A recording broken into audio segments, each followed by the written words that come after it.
G'day everyone, Tim from Key Computers here, and I just thought I'd do a quick little video about when you do some upgrades to your computer by yourself, just making sure you do certain things, and I'll just switch you to the other side and I'll show you what I'm talking about.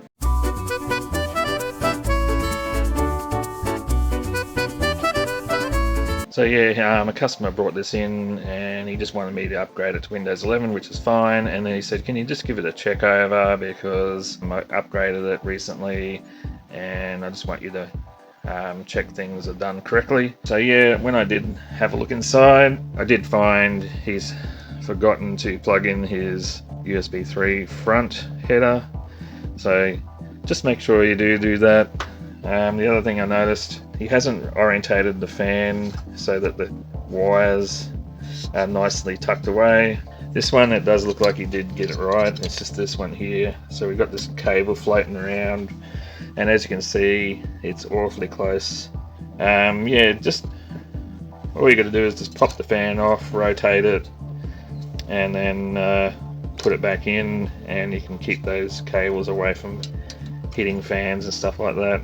A few moments later. And there you go, I've just rotated the fans and now it's all clear down there and no threat to hitting the roof fan.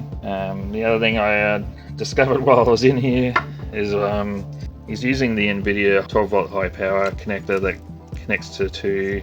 That's fine, but yeah, just be careful not to do what has happened here where you put too much pressure on the cable and you can see that it's bent to the left there.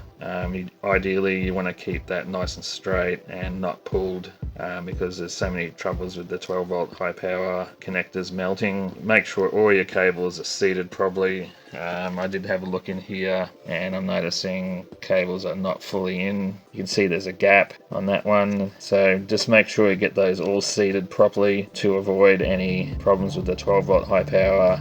You don't want to have it melting your socket on your video card. And one other thing, yeah, when you're buying these giant Noctua CPU coolers, just be aware that if you buy memory that got heat spreaders on it that are quite tall, you'll find that your cooling fan will not be able to sit fully flush like this one does. It'll sit up, so make sure if that's the case that you've got clearance for the lid of your case so that it will still actually close. When you do buy these, you have to be aware also that your video card is sitting right here. So once you've got the card in, this little lever for releasing it becomes very difficult to actually release if you have to get the card out again. It's one of the downsides of going with air cooling. I personally prefer liquid cooling, but you know, everyone has a choice. But I just find that particular issue just makes life hard.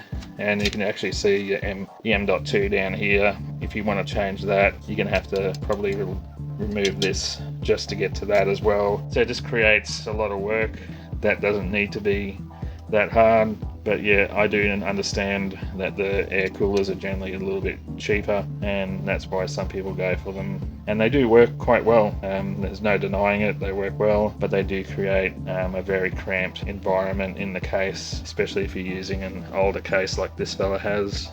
He's just repurposed his old case, which is making it difficult as well. Alright, well that's just some of my tips dealing with when you're doing an upgrade for yourself. Check out my channel if you want to see more of this sort of stuff. Otherwise, have a good day. Catch ya.